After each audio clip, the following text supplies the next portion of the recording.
Inoue, he just adapts. It took a hard right to the chin, and he just shrugged it off. I guess you've got to have Crawford up there. Devinhaney, can't forget Devinhaney after, yeah, there was like one punch which I saw it got through, like it was like how, like they did like a slow-mo replay, and you're like, how did he get the punch through there? It was like something from the Matrix. Maybe Bob Arum should be on the pound for pound list. I don't think you can put Fury in that mix, because Fury be knocked out with that performance against Ngannou. He's the 4-division world champion and only the second male boxer to go undisputed in 2 different weight classes. He's the current and first and the only undisputed super bantamweight world champion, holding the WBC, the WBO super bantamweight title since July 2023, and the WBA super, IBF and ring super bantamweight title since December 2023. Who are we talking about, Sav? Inoue. Welcome to another episode of Bloodlust Boxing. I'm Sav. And I'm Baz. And today's bumper Boxing Day special, we were treated to a festive feast from Inoue versus Tapales. Baz, I didn't even know the fight was on until late. I didn't. I think that says more about the promotion. Promotion was not good. I'm not going to lie. Promotion was not good. No. But, but you read off some incredible stats there for Inoue. What was that? Two division undisputed champion. That's crazy, isn't it? That's crazy. How can someone do that? Yeah, and he's done it all.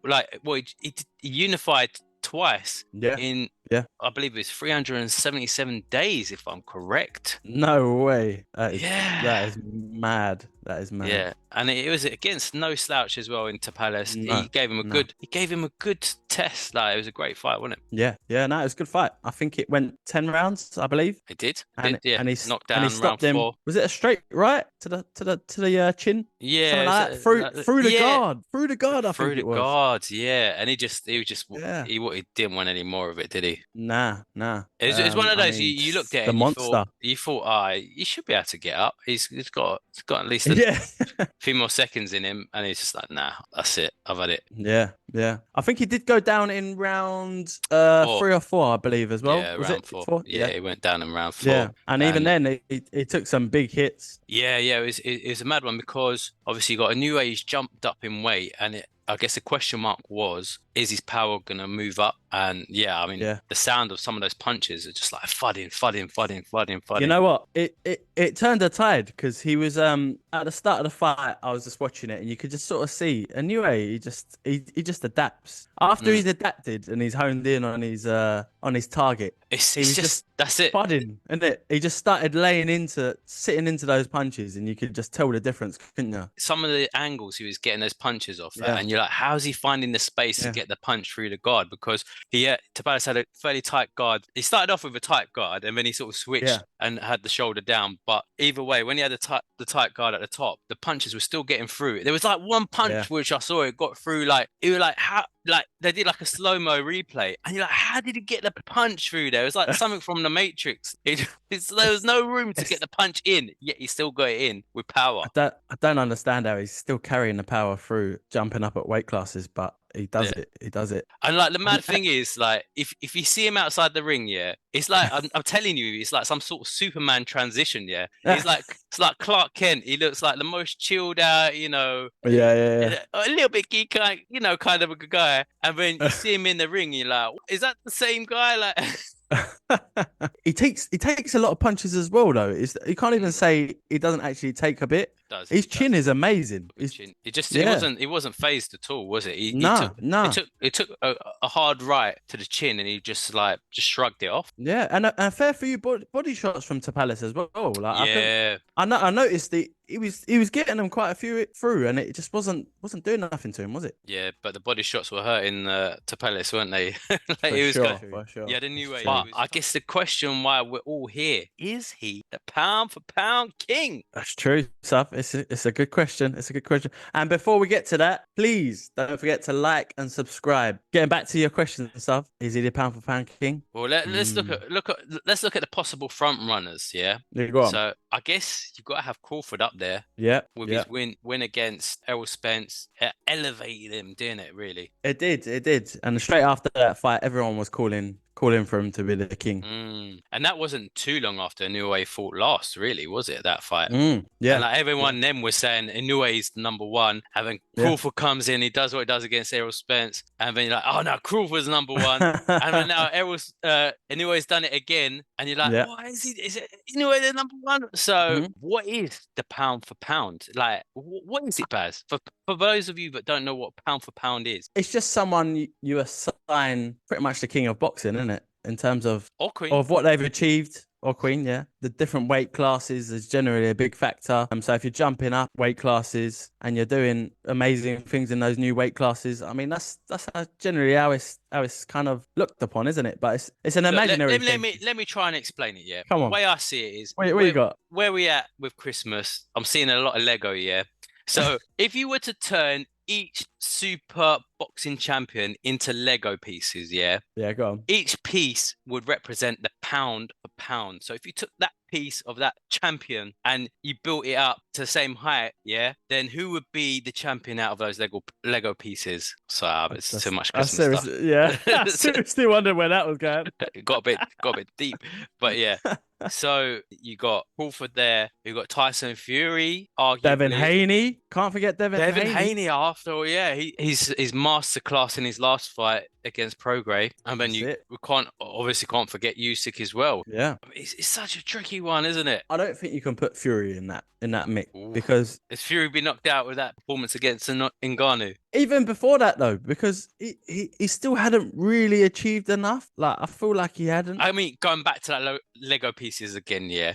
So Fury is a giant of a man, but for his size, is it giving him an unfair level of grounding for winning? Basically, he's the biggest kid on the block. But if you were to shrink him down to Usyk's size, would you see the same level of greatness? That's a good way of looking at it. It just came to me like.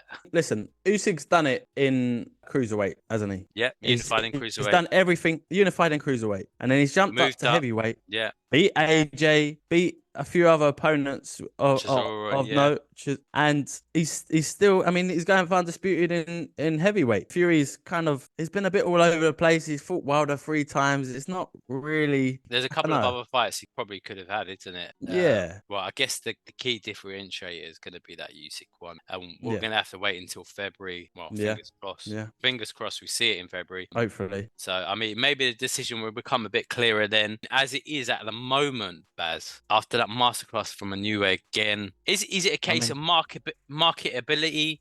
Has he crossed over to the casuals that would help elevate him to that pound for pound level, or does that even matter? I don't think it matters. I don't think it matters because I don't think that counts on the pound for pound list. I mean, really. we have to say as well, Inoue is promoted by Top Rank, ESPN, I saw him jumping for joy after that win.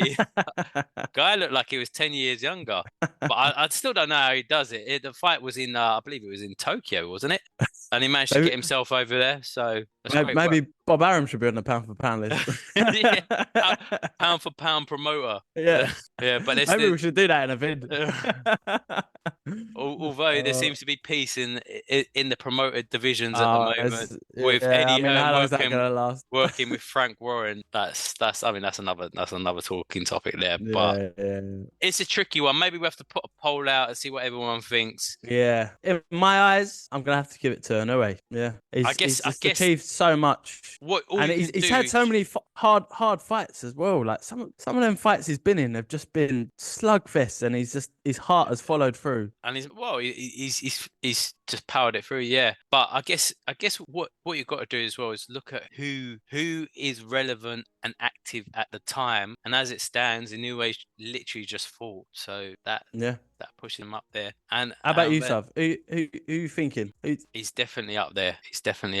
It's a tricky one. Back in the day, who's it between? Back in the day, it used to be easier because you like Lomachenko would be the one, especially the way he jumped up through the weight classes, dismantled so many people. That or it used to be Triple G or someone like that. It used to be a lot easier. You got Canelo as well. We haven't even mentioned Canelo. That's true. Like, That's I mean, true. he had that loss to Bivol, but then he jumped up in weight and height Yeah, to that fight was. Bivol. So if he wasn't striving for greatness in taking those hard challenges, Canelo would probably be an easier choice there. Yeah, but then he hasn't fought Benavidez, has he? No, but then again, he got that massive size difference there. Look, there's so much we can say on this. All I can say for now is let's just enjoy what we've got at the moment. The great fight we had That's true. in Inoue, which we've been treated this Christmas, and it'll be interesting to see what he does next because I think if he tries to step up higher in weight, it'll be interesting to see if that power transcends that next level up. I think at the moment he was able to put a dent in Tapales, but if you step up another level, is that weight going to carry through? And I think Inoue he's pretty much said he wants to stay at this level for a little while at least. So now, which you can't blame him. Yeah, yeah. He's not even that old either, is he? He's only 30. Is he like 30? Yeah. Yeah, he can still strive for more if he wants. Yeah, and I don't think there was much difference in the height or anything like that. I think actually he might have even been taller, to be honest. We didn't say it, but Tapales is a southpaw as well, and he just made it look easy, didn't he? Yeah, definitely so. Yeah. Well, anyway, that's for me. I'm happy. I've had a great Christmas, and Baz. Me too, man. Me too. We've been blessed this year, haven't we, Sav, with boxing? Yeah, been a lot of treats. So anyway, if you haven't already, hit that like button and subscribe. Yep.